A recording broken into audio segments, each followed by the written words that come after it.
For today's discussion, I would like to tackle about the nervous system and its influence on the internal regulation. First off, what is the nervous system? The nervous system is a complex collection of nerves and specialized cells known as the neurons. Neurons are the ones responsible for the transmission of signals to different parts of the body. Structurally, the nervous system is composed of two components, which are the central nervous system and the peripheral nervous system. The central nervous system consists of the brain and the spinal cord, while the peripheral nervous system consists of the nerves that are found or located outside the central nervous system. Functionally, the nervous system is divided into two divisions: the somatic nervous system and the autonomic nervous system. The autonomic nervous system regulates certain body processes such as the blood pressure and the rate of the breathing that work without conscious effort. The somatic nervous system consists of the nerves that connect the brain and the spinal cord with muscles and sensory receptors in the skin. Nervous system can be connected in different bodily systems. But for today, I would like to focus on how nervous system influences the internal regulation. But what is internal regulation? Internal regulation revolves around the involuntary processes that occur in the body of a human. It falls under the function of autonomic nervous system, which is the one responsible for the control of the bodily functions that are not consciously directed, such as the breathing, the heartbeat, and the digestive processes. And with that, let's proceed on how the nervous system influences the internal regulation.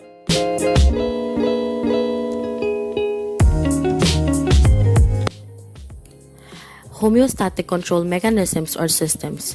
In order to maintain homeostasis, cells must be in an environment that allows them to function properly with changing external conditions. Almost all of the organs and systems in the body must work to maintain homeostasis. If the body needs to change the internal environment, it does so through what is called homeostatic control mechanism. For instance, when you go for a run, your body needs more oxygen and your body produces more carbon dioxide, so the internal environment must adapt to the changing needs. During the run, your breathing will increase, bringing more oxygen in and emulating the increased production of carbon dioxide. Your heartbeat and stroke volume will increase, thus increasing the amount the nutrient-rich blood being sent throughout your body. This process of the body adjusting to a change is called a feedback control loop or feedback control system. Control loops transmit information in mainly two ways: through nerve impulses or chemical messengers called hormones.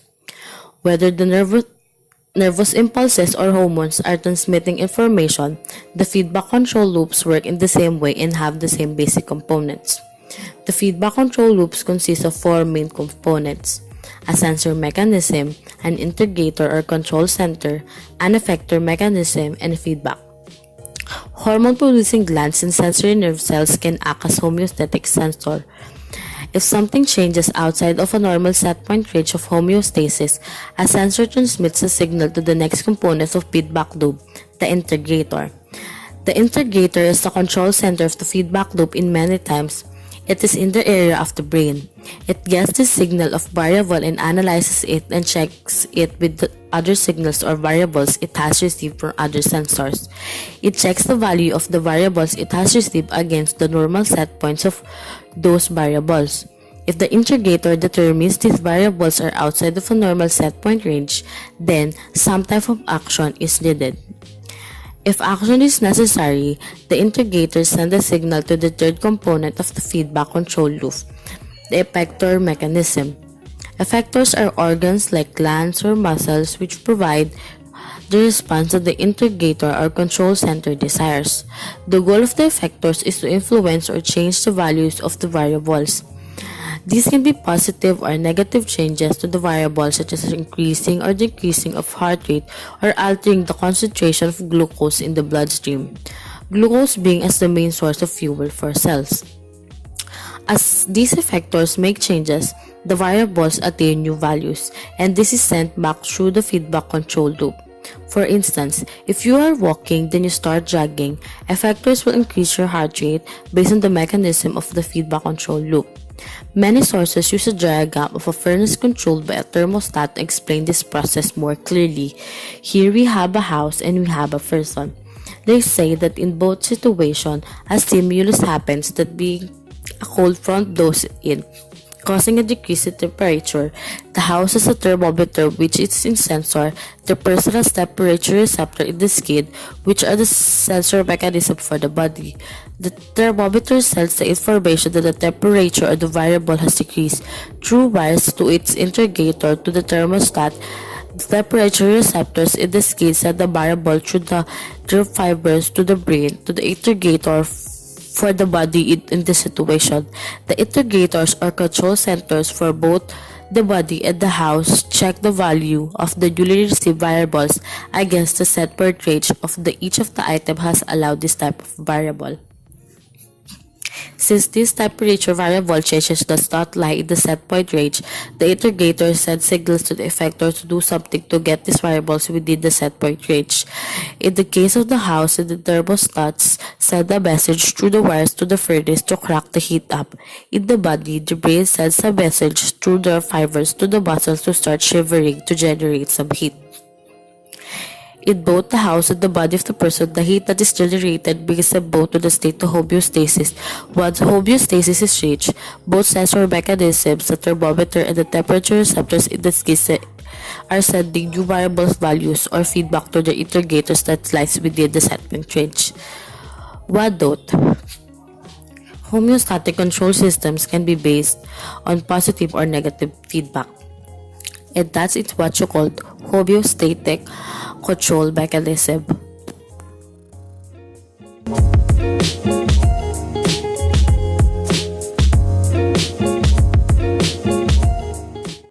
Let me ask you a question. Does this gentleman here looks hungry or full? You can't really tell by just looking at his face. You would have to look at the level of hormones in his bloodstream because depending on whether this person just ate or not, it will have a change in the level of hormones that will then tell your brain whether you should eat more food or if you're already full. The part of the brain that determines whether you're hungry or not is called the hypothalamus. The hypothalamus helps make the distinction if your body is rich in energy or if your body is poor in energy. Or in other words, are you hungry or are you full? Well, imagine that you just ate the amount of glucose in your blood or the serum of blood concentration of glucose is high. That means that you're going to release a hormone called insulin. Insulin is released to store the glucose you have in your blood from whether what meal you just ate, and it will go find receptors in the hypothalamus and block these receptors to indicate to the brain in the hypothalamus that you're already full and you're not hungry. Now, on the flip side, if you have low blood concentration of glucose, you are not going to be releasing insulin, and so you're not going to be inhibiting the hypothalamus. Now, if you ate a really fatty meal and you have high levels of lipids or fats in your bloodstream, or something really greasy, well, that will cause the release of hormones called leptin.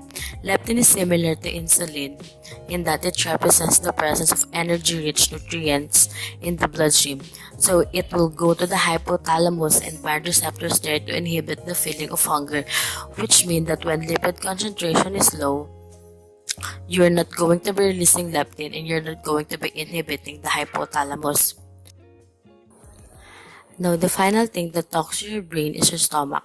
After you've eaten a bunch, your stomach will be pretty much full with food. However, if you haven't eaten in a while, your stomach can be pretty much empty. And I'm sure you have this happen to you. If your stomach is empty, it starts talking to you as if it's making noises. It actually starts to growl, and if you listen closely to the stomach, it is actually saying ghrelin, which happens to be the name of the hormone that's released into the bloodstream to tell the hypothalamus that you're hungry and you've got an empty stomach. The plus sign will be the representation of the presence of the ghrelin, which tells the hypothalamus whenever you're hungry and that it will motivate you to find some food to eat. These three hormones, the insulin, the leptin, and the ghrelin, are the main players that determines whether you're hungry or not. One of the interesting things about leptin is that its levels rarely change, and the reason why is leptin levels are based more on the amount of adipose in your body than the amount of lipid you have in your blood, which explains why even though you eat greasy or fatty meals that you can possibly release lipids on your bloodstream, you still have more fat tissues in your body beforehand. So any changes in lipid concentration in body will be very small relative to how much fat or adipose tissue you have stored in your body.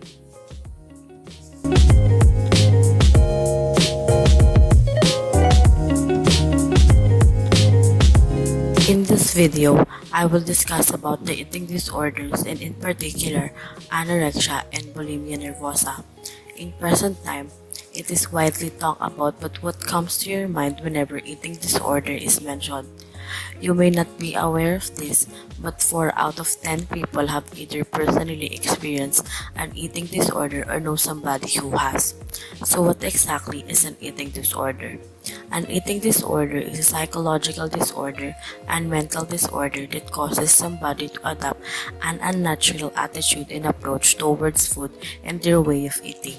The individual usually then develops an obsession about their weight and body shape, which in turn causes them to hurt their health as they make unhealthy choices about food.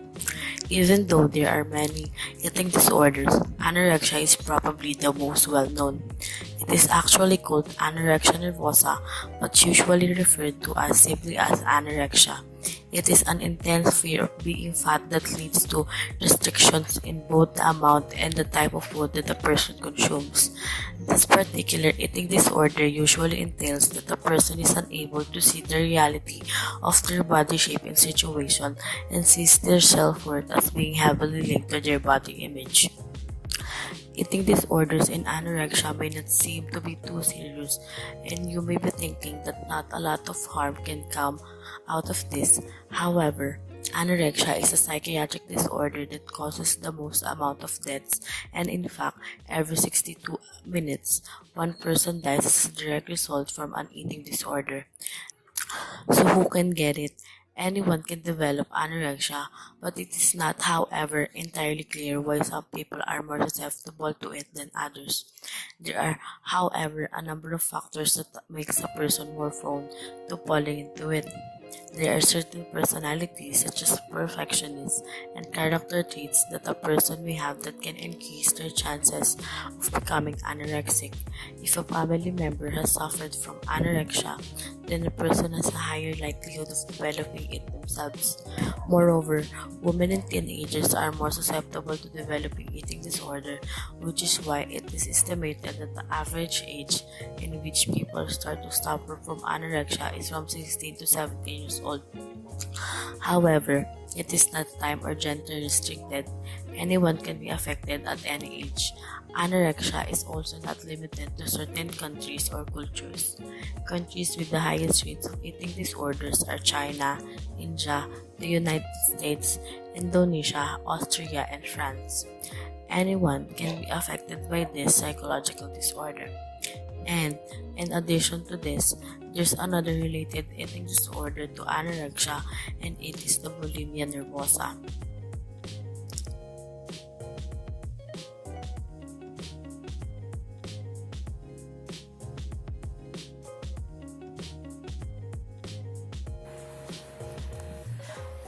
Bulimia nervosa. It refers to the eating disorder in which people practice binge eating followed by purging.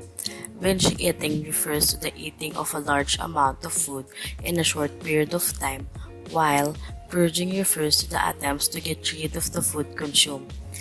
This can be either done manually by vomiting or taking laxatives.